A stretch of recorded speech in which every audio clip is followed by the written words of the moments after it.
এটা হলো আলু আর বিট ভাজা। দেখো আলু বিট ভাজা করবো। এটা হলো আলু ফুলকপি বয়েল বসালাম। আলু ফুলকপি দিয়ে, পনির দিয়ে, টমেটো দিয়ে, জিরা আদা বাটা দিয়ে একটা সবজি করবো। আর হলো ডাল। আজকে নিরামিষ, তাই আজকে নিরামিষ রান্না হচ্ছে। এই তো আজকের রান্না আর কি।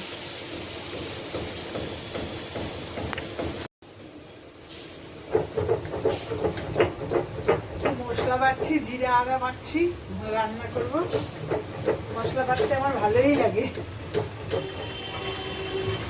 বলছি কি, শোনো না তোমরা, কি বলবো, বলছি আমার ভিডিওটা দেখো, যদি ভালো লাগে তাও বলো, যদি খারাপ লাগে তাও বলো, কিছু তো কথা বলো। তোমরা কিছুই বলছো না আমাকে, শুধু দেখছো। সে তো জানি দেখছো তোমরা, কিন্তু লাইক কমেন্ট তো করবে, কিছুই করছো না। সবাই তা না, কেউ কেউ করছে, কেউ কিছুই বলছে না, দেখছে শুধু।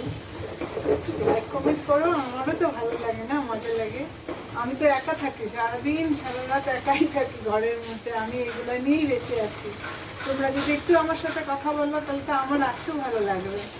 বেঁচে থাকা তো এইটা নিয়েই বেঁচে আছি আমি, পুরো একা আমি, জানো বলবো। যদি একটু তোমরা হেল্প করো আমাকে, তাহলে আমার একটু ভালো লাগে, এটাই তোমাদের বলার আছে। তোমরা ছাড়া আমার পাশে আর কে আছে বলো? তোমাদের সাথেই কথা বলবো, তোমাদেরকে ভিডিও করে তোমাদের পাশে দেবো, তোমরাই দেখবে। তোমরা কিছু বলবে তো, ভালো মন্দ কিছু বলবে, কিছুই বলো না। ভালো হলেও বলবে, খারাপ হলেও বলবে, ভালো লাগবে আমার। তাহলে মনে হবে যা বাজে বলেছে, ঠিক আছে আর একটু ভালো বানাই, ঠিক না বলো?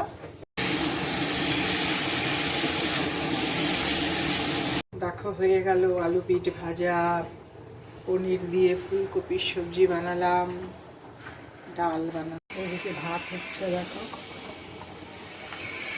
বলছি কি, প্লিজ একটু লাইক কমেন্ট করে দিও। ভালো লাগলো বলো হ্যাঁ ভালো, খারাপ লাগলে বলো খারাপ, তাতে কোনো ব্যাপার নেই, কিন্তু একটু করো লাইক কমেন্ট। এতদিন ধরে আমি তোমার ভিডিও দিচ্ছি, লাইক কমেন্টই করছে না কেন? করছে, মিথ্যা কথা বলবো না, করছে, অনেকেই করছে কমেন্ট, অনেকেই করছে, লাইকও দিচ্ছে, কিন্তু বেশিরভাগ যারা, মানে যত লোক দেখছে তার অর্ধেক লোকও তো আমাকে কমসে কম লাইক কমেন্ট করবে না, তো সেটার জন্য